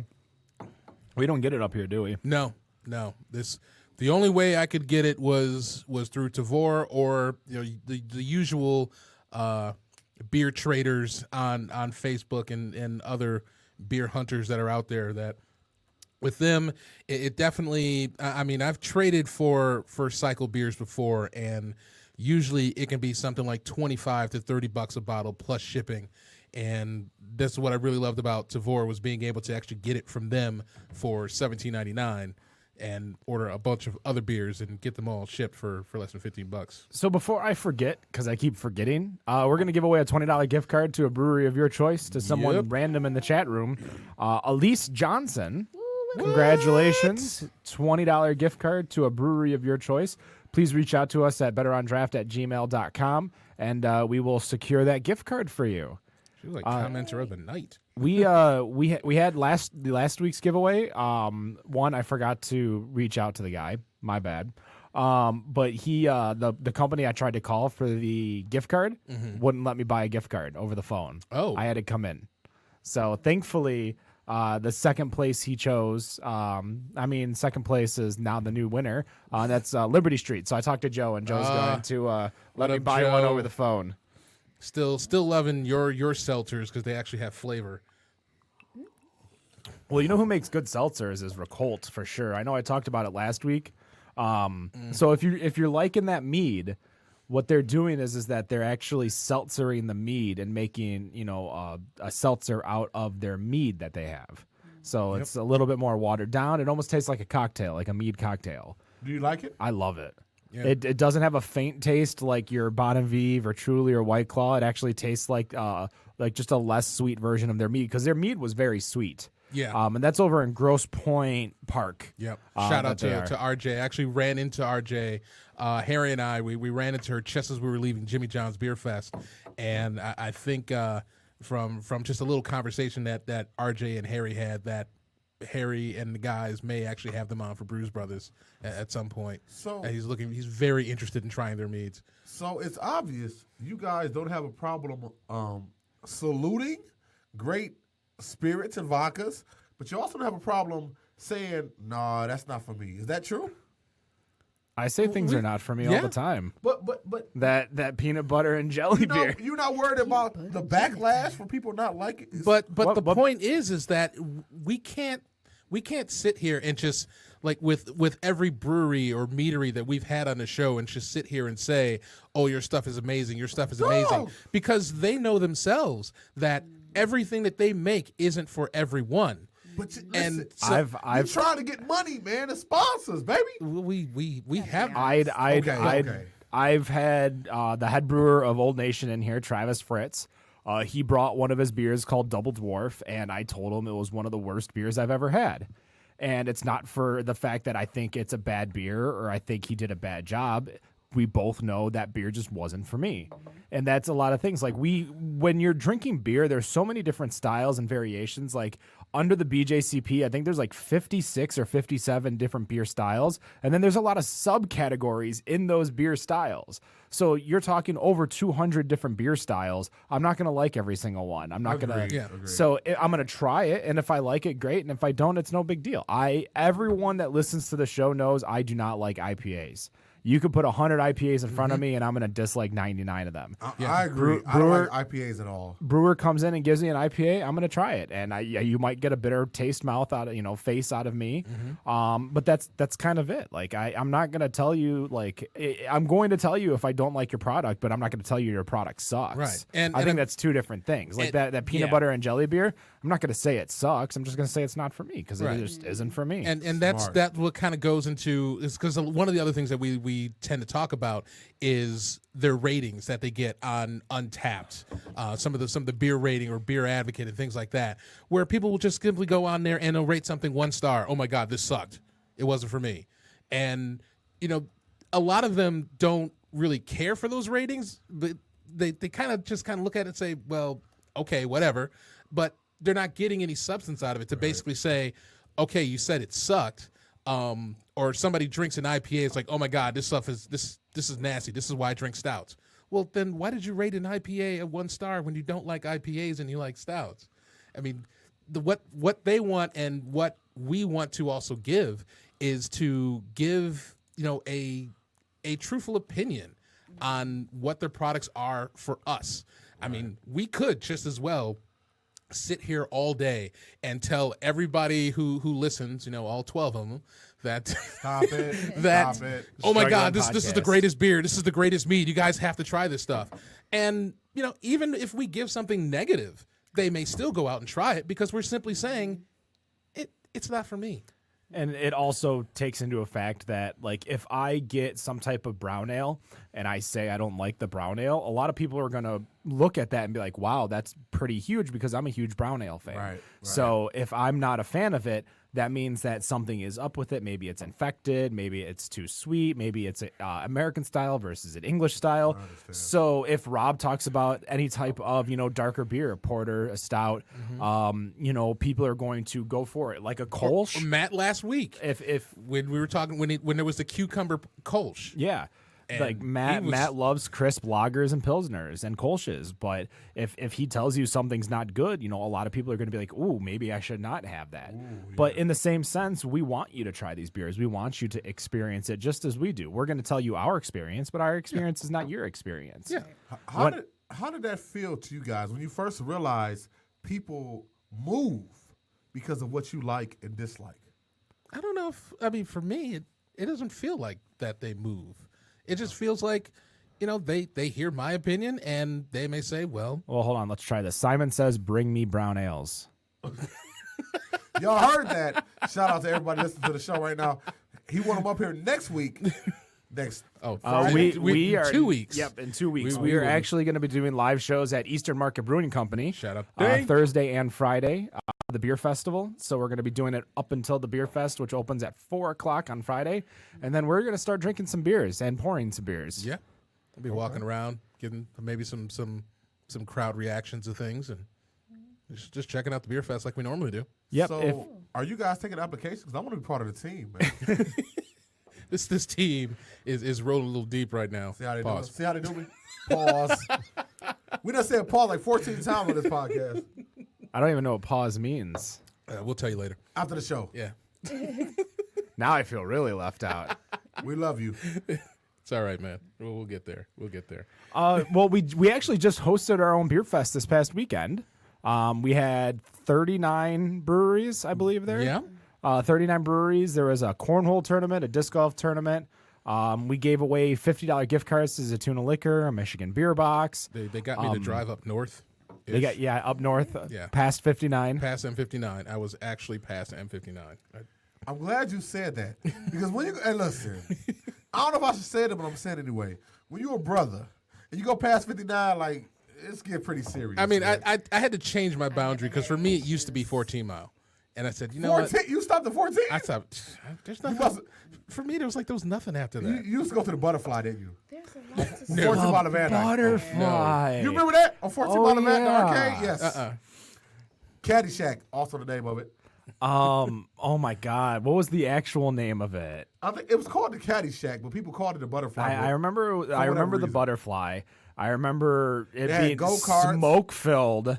Like Yes. just pure smoke. minute. I remember because that Pool? was Wait, yep. Fort- That's right. you said That's Fort- why I would go. Is I would play pool. Van Dyke. Fort- Van had Dyke ar- between it's where Menards is now. It was an arcade Yeah, there. my dad used to take me there. carts? Yes. Golf, Damn, golf. I forgot what that place Pool was. tables. Yeah. Oh. Okay. And listen, I took a lot of dates back then because pool was like $1. Right. I would Yep. let them win, make them feel like they did something. Yeah. Mama, please turn this thing off. Please. Please. I just need to start like what I'm gonna do is I'm gonna cut part of the videos of everything you say My with God. Keisha's reactions. My God. Yeah, I used to go either Limelight, which was it's still across the street, Limelight, you know about that. or Yeah, that's or right. the I had a Butterfly, and Luna. Those are 3 bars I used to go to all the time. In Royal Oak? Yep. Free pizza. Funny, yes, Luna, free pizza. Wait, when there was I used to go for free drinks, not free pizza. Wednesday night, before it closed, Wednesday night, they used to do free drinks between like 9 to 11. You know what I'm saying? They would do free drinks from 9 to 10, and then 9 to $2 10. you call. It's 10 to Yes, 11. Yes. I've been there a few times. I used lot to of security times. there for there, and I quit just so I could drink. Oh, I'm sure we've probably then ran into each other coming in right at 9 o'clock. I can believe it. My I know you do watch wrestling. This was when WWECW was live on Wednesdays. Yes. So we would watch that and then go over to Luna and start drinking. But I used to because I used to be big into pool when I was younger. And so I would run tables over at Luna, Limelight, and Butterfly So you and can just play. play all night. Oh yeah, could. I don't know about So let me ask anymore. you this. What's up? Like I said earlier, what I would purposely do, I would take a chick out, I would talk cash trash, but I would let her win to make her think she did something. By the end of the night, most women are like, oh my God, I beat you, ha ha ha. I'm like, yeah, baby, I beat you, you beat me. Then I would, you like, take care Your of mother's listening. Pause. Right. Rewind. Right. me. Stop bringing up my mama, man. Well, you should Listen, have I'm that just in trying your- to help you here. Yeah. All right. You're not old enough. You're not too old to get an ass whooping. You ain't lying. You ain't lying. Trust me.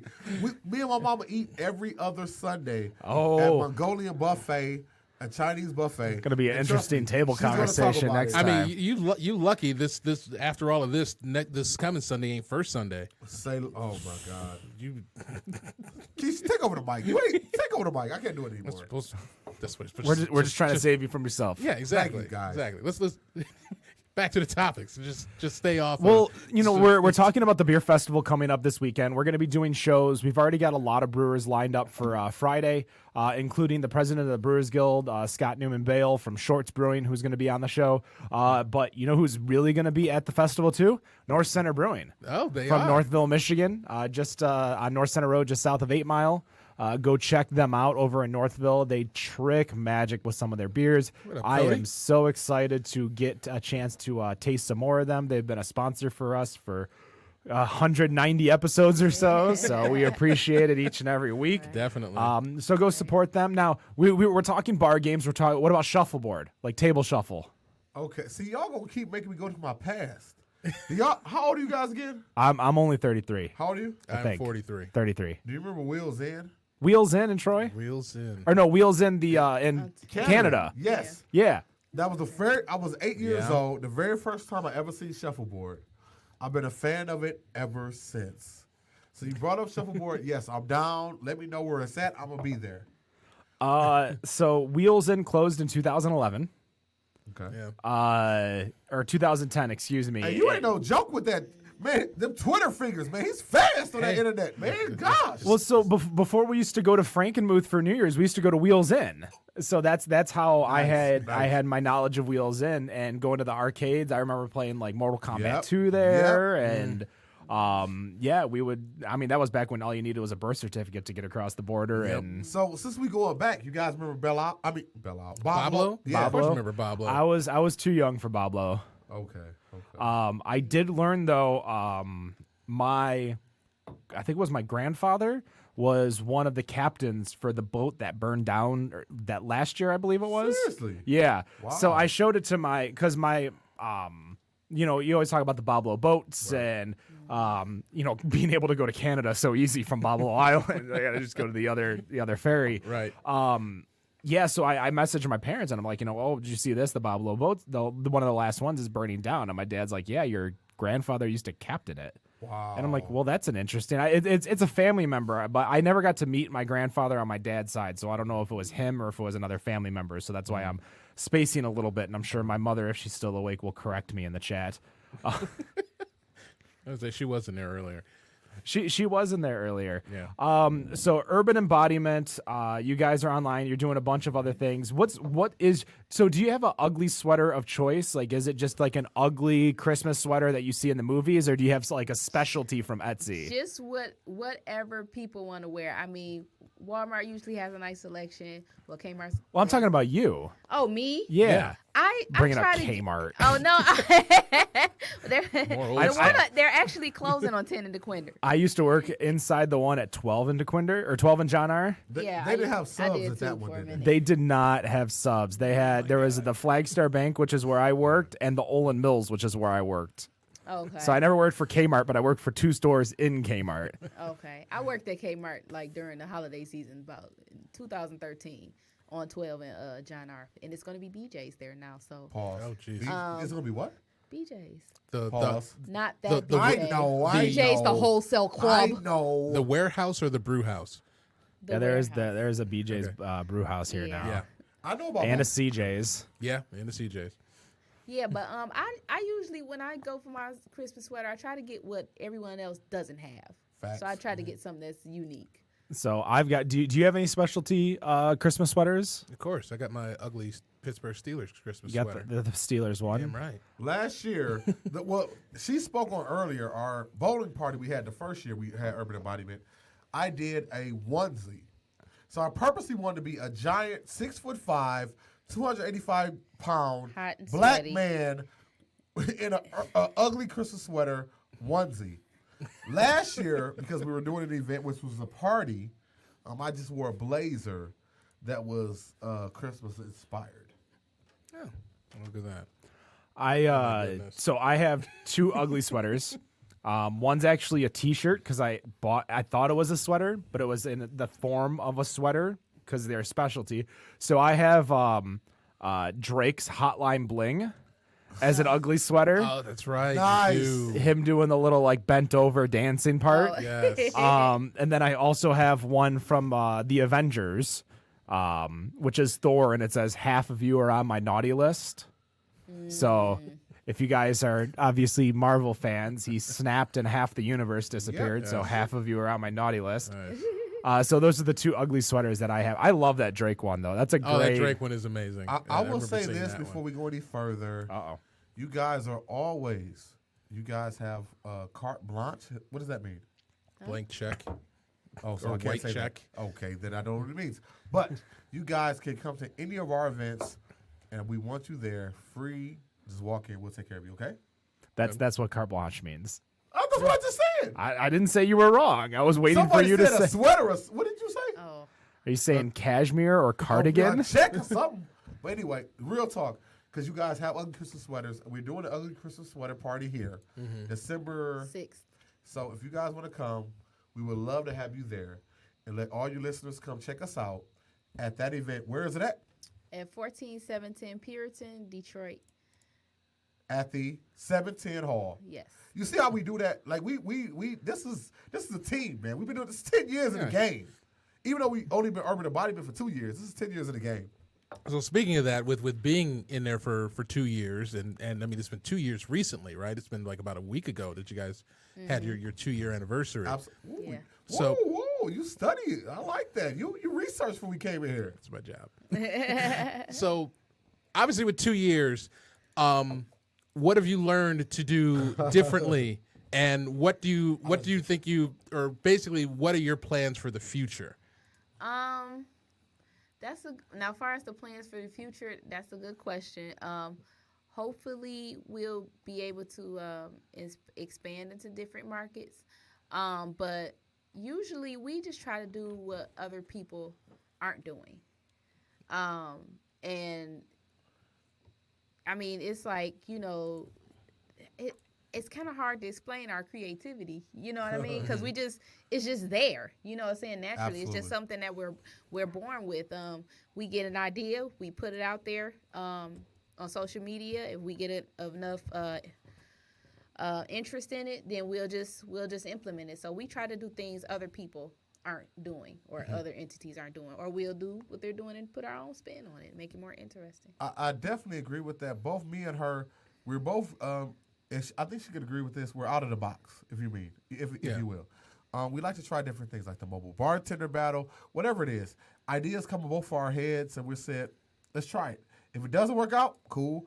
But if it does, it's been blessed. You know what I mean? So, like she just said, we try all types of things, and it's been an amazing success for it to be 2 years. Yeah. Jokes aside, and I know we've been having fun being silly, but it's been great. I mean, it started with one event. We would have never thought it would have been what it is right now. We've been blessed to be connected with Fox 2 News. We've been on there. We're probably their go-to every time they have a Valentine's or a Sweetest Day event. I'm sorry, on a dating segment. Right. Yeah. Anything like that, Right, bring us in. Yeah. Fox 2, the radio stations, podcasts, everybody reach out to us. Different entities, groups, brands. We've been really blessed, man. And that's no joke. So with that being said, we know that we're needed. And I'm going to just leave it at this. Our tagline is, we are social media, but our line is bringing people together through social activities. And we feel like we've did what we were supposed to do. But there's so much more we can do. We're going to keep pushing. 2020, trust me, you want to watch out for Urban Embodiment, man. All right. Now, are there any ideas, because you said that there, any ideas that don't work, cool. Let me have there been any ideas that you guys have kind of taken from the planning phase to actually doing the idea, and that idea didn't work? Yeah, we may have had one or two things that didn't really necessarily work out for us. And, everybody has, failures and successes. But, from the failures, or not, I'm not going to say failures, right, not as successful. Practices. Right. There you go. Rehearsals. As you may. Understudies. Right. As you may. We just, we learn from it. And we always invite our patrons to, give us feedback. How did you feel about this experience? What are some things we could do? Is there anything we should change? And things like that. But for the most part, we haven't gotten too many complaints. And I want to piggyback off of what she just said. Like she just said, we've been blessed. And granted, everything has not been as over the top and great as some of the other things, but we've been pretty blessed that nothing was terrible, if you will. Because I'm a big fan of marketing and social media. Like I said, that's our tagline. And if you believe, they will believe. You know what I'm saying? Yeah. And we've learned that, and that's the true thing. If I sit here right now and say, you know what, we're going to have a corn husking tournament 3 months from now, I guarantee you, because I believe in it, I can make it happen. I can get you 5 vendors that will pay to be a part of that. And shout out to all our vendors. I mean, they believe in us. The one thing that we always had so much, and people believe in us so much, man. It's been crazy to where we don't even understand it. Vendors, they come back. And what did the other vendor say the other day? She does good jobs at our events. Every event we have. Everything. So, she's like, I want to be at everything. So when we have people that believe in us and enjoy what we do, they will push us. They will wave the flag even more than we do. Yeah. So it's not the one thing I want to tell people all the time, there's nothing in this world that isn't possible if you believe. I stand on that. I stand on that as Whip. I stand on that as Urban Embodiment. There is nothing in the world that you can't do, man. Anything. If it's in your mind, trust me. And we're going to talk about it another day. Urban Embodiment started with me and her at Applebee's talking one day. Was it the $1 Long Island night or the $1? Basically, it really was. Yeah, we didn't get our $1 special this month either. We got to go. We got to go next month. week. Next week is our meeting. In September. But anyway, fact is, it started from us a conversation 2 years ago. and now we're growing to where we got to get people to help us out because it's growing so much. Right. I mean, I can't explain it, but that it is what it is. And I want to say this to anybody that's listening. We love you to death, whether it be Singles Day in Detroit, SDID, people that came to our events. Thank you for coming out and supporting us because I'm telling you, just to show you real quick, and I'm going to go, I know we only got 3 minutes left. We're talking about an ugly Christmas sweater party. We got a pajama jam coming up. They were talking about it today, and we just put it out there. They can't wait. I love the Kid and Play graphic, by the way. Yeah, you saw that too. Man, this guy is good, man. If you interview somebody, always do research, man. But with that being said, like I said, I want to tell anybody listening out, there's nothing that's impossible. Both of us can agree that we both were kind of nerdy growing up. But coming to this world right now, and one day, follow us, we'll tell more of our story. Anything is possible, man. So, 2 things before we go to the final shot. One, your daughter basically slammed us in the chat room. What? Saying, I'm the only one who's watching you, so be happy. Yeah. Shots. Yeah. Your ass should be in bed. Tell her to go to What sleep. the? Number 2, I did. And I know it had to have been Wait till he it gets had home. to be the 10-year-old. Because I know a teenager ain't coming at me like that. So back in 1938, Dick Post of Footville won his 6th county corn husking title in front of 15,000 people watching a corn husking tournament. There you go. Hey, it's possible. There you I'll be go. there. It's possible. Anything right. is possible. Yeah. All right, so we know your events. Where can they find you on social media? This final shot is brought to you by, as I don't have the bottle in front of me for some reason, it's Schnapsschläge. I probably butchered it. I'm sorry. You're probably going to listen to this show and hate me after the fact, but it's Schnapsschläge. it kind of broke in. I liked it chilled, so we might not like it warm, but we can definitely have a little bit more after the fact of it chilled. But it is a aquavit, so Matt misses another chance at another aquavit from Seattle, from my trip to Seattle this week. So Urban Embodiment, social medias, how can they follow you? Go. Urban Embodiment 313 at gmail.com. If you want to email us, Facebook, Urban Embodiment, or Instagram, Urban Embodiment. All right, guys.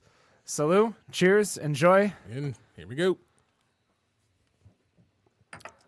That's easy. I tell you what, that was actually we're still live, by the way. I mean, you can take them off. That's fine. He needs that catheter. That was actually pretty smooth. Yeah. I like it. I thought that was gonna be like the first sip. What was that? That was an aquavit from Seattle. Y'all got me together on this show. Look, anytime y'all need me, if one of y'all can't be here, I'll be here. Trust me. I like this show, man. We done did a lot of podcasts, a lot of interviews, but this one is the best, man. They didn't give me drinks on Fox 2. Oh, All right. We got some promo stuff right there. yeah, that's going to do it for us, Better on Draft. You can find us on Instagram, Twitter, Facebook, Better on Draft, betterondraft.com. Check out the 20 beers to try at the Fall Beer Fest. We're going to be promoting again this weekend at ROAK and Ellison. ROAK both days, Ellison on Friday nights. That's going to do it for us. Me, Rob, Nick. I just saw he was at a wedding, so that's why he's not here. Matt's in Jacksonville, so 2 pretty good excuses. That's going to do it for us, Better on Draft. No matter what you think of your beer, we think it's Better on Draft. Have a good night. Peace.